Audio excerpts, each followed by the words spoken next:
Okay, first up, let's look at the minutes from February 21st. Do we have a motion to accept them? I'll make the motion. It's Joanne. They look great. Oh, wow. I'll second. Good I'm waiting for recommendation. Joanne, because she always No finds it. typos. All right. You hear that, Lynn? Heck of a job. Yeah, that's why I said good job. Thank All you. All in favor? Aye. And any no's? Okay. How about treasurer report? Okay. Looks like we have $22,696.43 remaining in the budget. Joanne, we can hear you very clearly today. I wonder why. Well, I've got a phone and it's right next to my mouth. Maybe that's why. As opposed to being across my desk. Okay. Okay, that's good. All right. Yeah, I don't have much to report that's not on the agenda. The only thing I did visit with the thrift shop on Thompson Road, I think since our last meeting, and introduced myself as EDC TBA. See how business is going. She's pretty happy, actually. Business is going well there. Yeah, I got to see what our hours are. I drive by there all the time and they're never open. So I'm assuming it's Yeah. weekdays. I think Yeah, they might close at 5. And she was trying to figure out how to take a vacation. And She just didn't want to started. close the store, and so I don't know how that worked out. Where, She may have been trying to take that vacation. where is it? It's right on Right on- Thompson Road. Yeah, right by Galwin Road. If you know what Galwin Road is, Right. it's stone's throw from Galwin Road on 193. Okay. Yeah, and she's got a sign out front. And her But I husband think has she a closes at Cougar. 5. Huh? I think she closes at 5 because I've been by there too, and I'm pretty sure that's when she closes at 5. Oh, yeah, she only has daytime hours, yeah. Yeah, well, I go by there during the day because I'm going to Agility twice a week over in Putnam right around noon, and it's always closed. Really? Huh. Well, I caught her open. And her husband has a Cougar, so I invited him to the Turtle Light cruise in April. Nobody seems to be doing any ribbon cuttings, though. I see Superior has signs out that their storage is open, but they didn't do a ribbon cutting either. What about the brew pub? That's really got to be our next ribbon cutting. Yeah, Well- and that's a couple months off. Well, let's move on so we can get through, because we have my favorite, the interviews coming up. Update on businesses in Thompson. We had one new adoption of trade name. That's Greg Corso Consulting LLC, doing business as Rise Light, and his business he only listed as professional services. Yeah, interesting. I would not have made this connection, except that I just yesterday completely stumbled on this guy. He's doing more than one business out of his home there. He must have just bought this place on Labonte. He's got a very sophisticated looking website for an agroforestry business of his, where he's offering, I mean, not so firewood is the simple thing, but he's also offering inoculated shiitake mushroom logs, and I think forestry consultation. Huh. So I sent a link to the members of the Agriculture Commission that somebody should reach out to him. I didn't realize how Brandy knew it was. He must have just bought this property. So all very interesting that he's got his hand in so many pies. So maybe you or Dan could try to connect with him through one of his multiple enterprises. Well, he's already a TBA member. Is he? Yeah. Has he been to to- all, He's been for a while. Greg Corso Consulting. Yep, So just under the consulting, not under the agro business thing. yep. So that's interesting. Has he gone to meetings? I've never met him. I haven't either. No. Fascinating. Yeah, There hasn't been any recent sales that I know of on Labonte Road, so I was gonna probably- try to look, I was gonna try to look it up in the parcel map system to see when the transaction happened, but, well, not in the past year anyway, that, not through, multiple listings, but. okay. Well, yeah, anyway, that was the only one, just picked it up on Thursday, so I don't think there've been any since then. TBA membership, last reported last week, we were at 75, but Dan says that there's still quite a few not current on dues, so it's actually lower than that. Mm-hmm. Yeah, Um, we're gonna have to pull them off soon. Yeah. We're currently working on to enhance the bylaws to accommodate a succession plan, including nominating and electing of officers, so that's in the works. Yep. Um, How's that going, Brian? Have you guys met yet? I've been flat out. I don't know about everybody else. Hopefully soon, but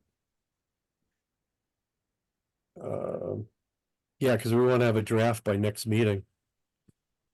All right, do you have anything to add for TBA membership, Dan? I don't think so. I know that the brewery will be joining soon. Oh, did anybody hear what's going on with Pit Stop?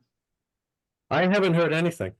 So I don't know for sure. This is just a Facebook thing, but I saw Max Catering posted some post about big things coming for Max improvement, and then there was all these comments, and a couple of them said moving to Pit Stop, moving to the corner, and then he replied maybe, and so I have an inkling that maybe he's moving into that building. It's possible because he doesn't own where he is. Mm-hmm. I don't believe. I think Karen Graphics still owns that. So maybe he'll be able to make a purchase. Okay, that's interesting. We'll have to see if we can get more on that. Yeah. Okay, we're up to citizens' comments pertaining to agenda items, but we have no citizens, so we're good. No, old business, we have the open slot for EDC alternate.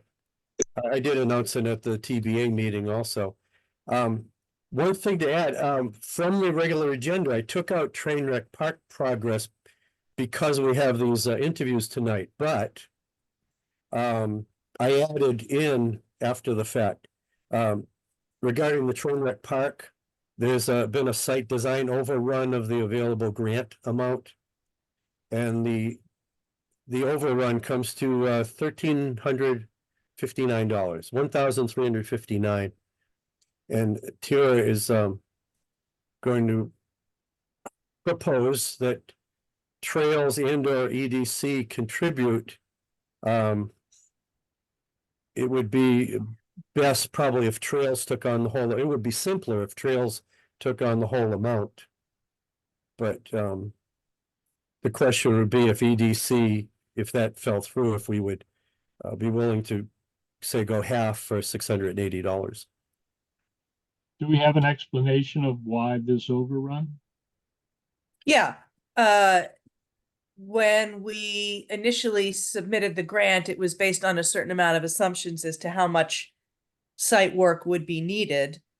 And, you know, we completed that amount of site work, but as Janet and I went over the plans that Daniel first developed and then she took over, it was apparent that to create the bid documents and do some other things, it was going to require additional engineering. So she's done that work. I said, you know, go ahead and do it. I will find a way to cover it. the best way to cover it would be if Trails could take the whole amount, because I have been saying all along, no direct Thompson taxpayer dollars would be involved. If EDC takes that half of that overrun, that is no longer a true statement. It is a piffling amount in comparison to the entire project. You're talking less than $1,000. But I do like to be as honest and accurate as possible. And then once the bid documents are essentially complete and have been submitted to CT Deep for approval before we post them, I have not heard back from CT Deep. I've asked them at least 2 questions about this and I haven't had a response. I'm going to follow up with Kim Bradley on Monday if I haven't heard back from her in the meantime. But if I can't get through to her on Monday, we're just going to post them so that they're ready to go for April 1st, so we can start getting construction bids, because I'm not waiting anymore. But that would close the first grant effectively, and then we'd be moving on to grant number 2. Okay, my concern with that, and it's only one concern, is that the work that Daniel has been doing on that site since the very beginning has always been with the understanding that we were going to be developing it as a town asset, and that we were needing to comply with state requirements and federal requirements. It seems odd then to hear Janet come in and say, well, all of that work is not going to meet the requirements. It should have. Well, no, we did not ask him. I'm willing to cover over costs, and I'm willing to submit it as an expenditure to the Trails Committee. But I do think that it should have logically been up to specifications right from the beginning. No, It sounds like it Daniel wasn't. did exactly the work he was asked to do. But once we got to a certain point, and I was discussing it with him and with Janet, in terms of being ready to go to bid, we determined, and part of it is actually the turntable site, because the amount of site work that needs to be described for that as that weird specialty thing of constructing that turntable Yeah. is odd. It's just an oddball thing. So that's part of it. It's certainly not all of it. Well, I've made my point, and I have also said I'm perfectly willing to cover the cost overrun. Maybe it doesn't need to be that high, but and if it's logical and better for the town, if the Trails Committee does it, I'm willing to wait until first Monday of next month and raise on the agenda. I think that would, at least from that statement, I said, let's put this to rest as far as the contractor goes. We'll cover it. I just don't know, as Tira said, I don't know where or how yet. Well, I did send the note both to Yacino and to Karen. Okay. So I expect that it will be on the Trails agenda as well. And Janet and I will have the update on the, well, at least, I'm not actually sure if Janet can dial into that, but assuming that Janet is available to come in or dial in on that as well, we'll be able to give you an update on where we stand with getting it out to bid. So we can hold off until next meeting on this, right? Just, Yeah, I think so. like the I think fat. so, because she billed me, which is, you know, how I finally was able to calculate the overrun. Or what appears is going to be the amount of the overrun. So that was billed in sort of discrete tasks. So I paid her out all of one of those tasks and sent her a note saying I was going to hold off on paying the third and final task until we had closed the loop on how because she knew it was going to be an overrun as well. So that should be fine. And that first payment is going out this week. So it's not like we're stiffing them. okay, yeah, like I said, I just wanted to present it to the group so they know what's going on. We don't get blindsided, next month if it comes up. Yeah. Okay.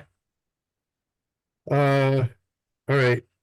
So then we have new business, which is our RFP interviews.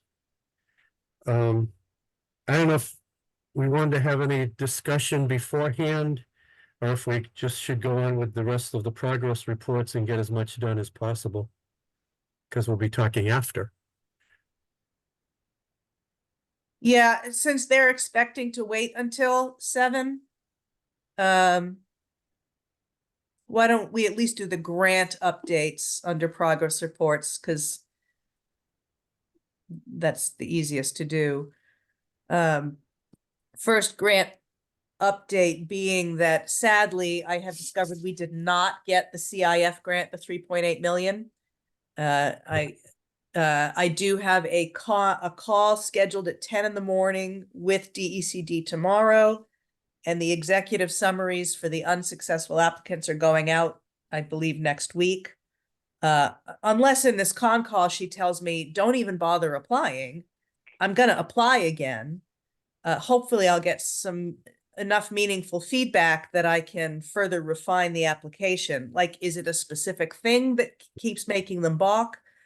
I have seen the list of awardees, which has not been made official in a press release yet, so I won't mention any of them, but there are awardees who are doing things similar to what we asked for funding to do for essentially more money. For example, there was one, just to go to the 65 main thing, there was one awardee or more than one awardee who were doing either incubator type projects or food hub type projects. Their individual projects cost almost as much, or were awarded almost as much as I requested for all 3 components: the renovation closure, the park, and the reconstruction of Main Street.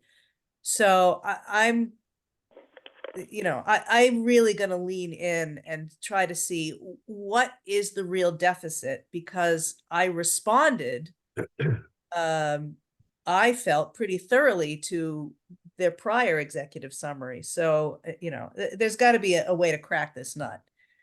So disappointing, but not like nothing's final. They were initially going to only do 8 rounds of this grant, 2 a year for 4 years. I believe that they've actually extended that. So they're going to make this an indefinite length grant program, which is amazing. Yeah. Maybe you didn't ask for enough. What's that? Maybe you didn't ask for enough. Yeah, somehow I doubt that's the problem. Well, you never know. Yeah. I think you're right to ask them to explain where you missed their mark, Well, because that's what the executive summary is going to be, Charlie, and I got one last time. So I addressed all of the identified concerns, but apparently something was still not sufficient. I don't believe that they're finding our proposal not meritorious. That is not the implication that I saw in the prior executive summary. So I don't know. They have a new director of that program as of last week. And I have dealt with her before. And I do find her very personable. So hopefully it'll be revealing. So that's, it is what it is. so it sounds like whoever made the decision on this year's funding has moved on. You said they have a new director as of last week. They must do, but make a the decision. the program directors are actually not the decision makers. Hmm. The CIF grant has a board of directors, which has like 20 people on it at the state legislative levels. Yeah. And I think that that's actually really where our disadvantage comes. I think that Eastern Connecticut is underrepresented on that. That would be my guess. Yeah, I mean, I can't be 100% sure, but I think it's a factor. But there are awardees in Eastern Connecticut, don't get me wrong. But in comparison, as usual, they are not the lion's share of the awardees. I mean, you know, but I'll find out. The other little grant that I just want to talk about quickly, in this 10 minutes, ECCD, the Eastern Connecticut Conservation District, who's one of the 65 Maine partners, they and I are working on an application to the Kubota Foundation. It's almost more of a contest than a grant. They're going to award a total of, I think, 20. The award is either $50,000 or $10,000. It has to be led by a nonprofit. They don't describe project eligibility very directly, but if you look at past awardees, the site work involved with the 65 Main planning that we've been doing is right in the wheelhouse, which makes sense because Kubota does landscaping equipment, right? Right. So Wayne and Grant and I sort of looked at the plans that they presented, and we identified a small portion that we think is definable enough to be described as a discrete area on the plan.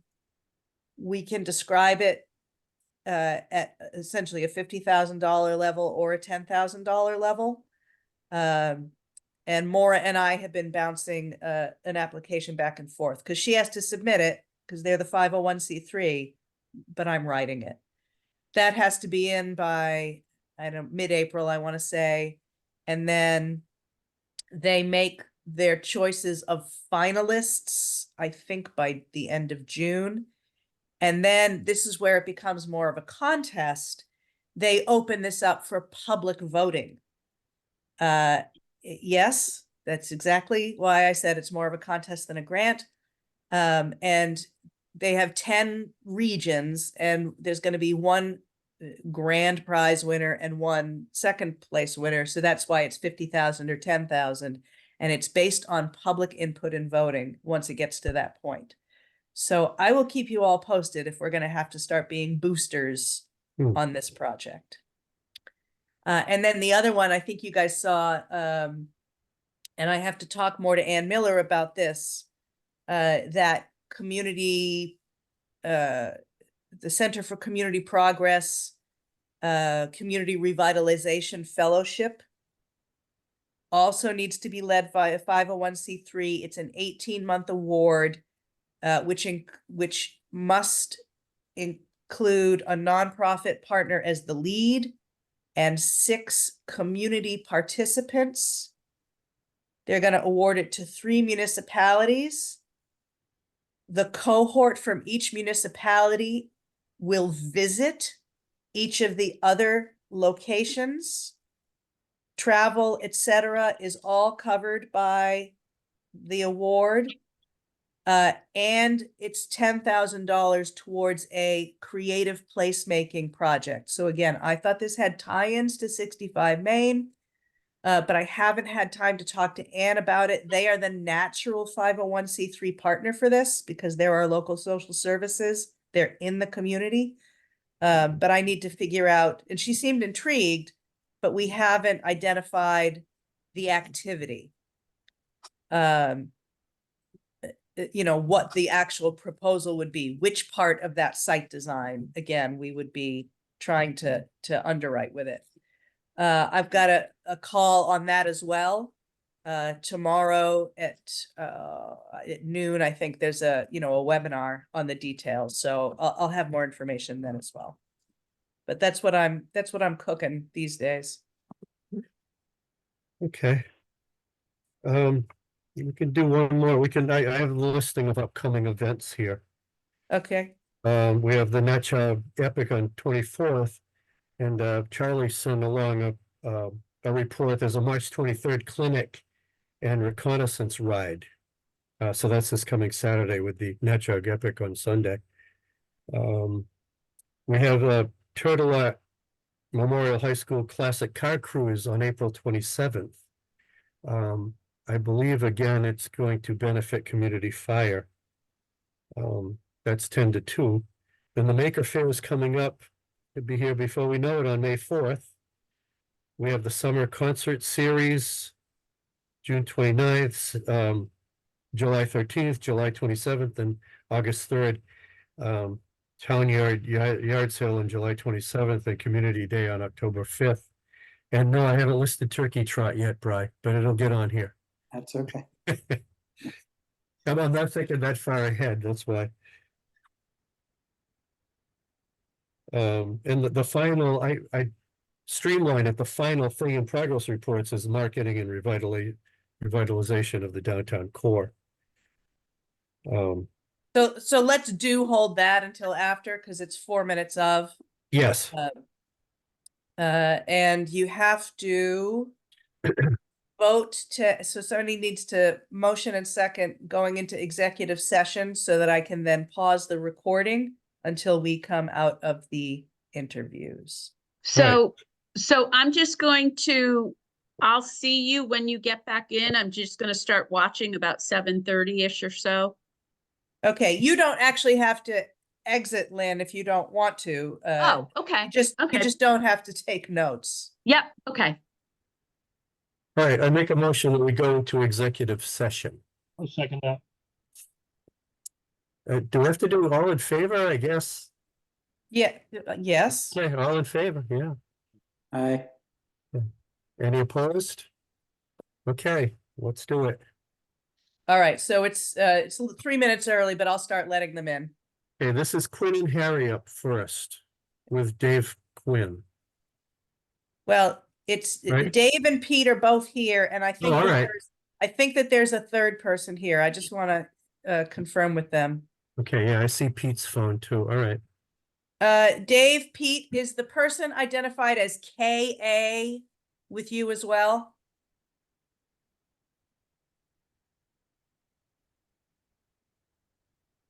They're muted. Yeah, you guys are both still muted. Yes, Tara, Karen sorry, is it with us. KA is for Karen Ali. So Tara, that is one of yours. I thought so, but I wasn't sure. yep. Sorry for Okay, the I'm- delayed response. Just resetting up here as if you're ready for us. Okay. So I'm admitting her, and I think you guys had wanted to do some screen share that is already set up so that you can do that. Whenever you're ready. Terrific.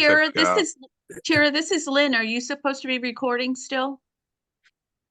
No? Okay. I thought. Okay, we have resumed recording because the Economic Development Commission has exited the executive session. There you go. So let's forego comments by commission members since we've Yep. talked ourselves. We've exhausted- Joanne was ready to go a half hour ago. Next meeting, April 17th, 6:30, and I'll propose that we adjourn at whatever time it is, 8:25. 8:25. Before we adjourn, just one last point. I'm sorry. Don't forget 1 week from tonight at the library for the Yeah. 65 Main thing because of early voting. The was- location was moved to the library. That was my last point in the agenda that I set down. We were gonna resume, do it when we resume, so yes. 6 to 8 next week, next Wednesday. Okie dokie. Thank you. Good Good night. good night, everybody. Thank you. Good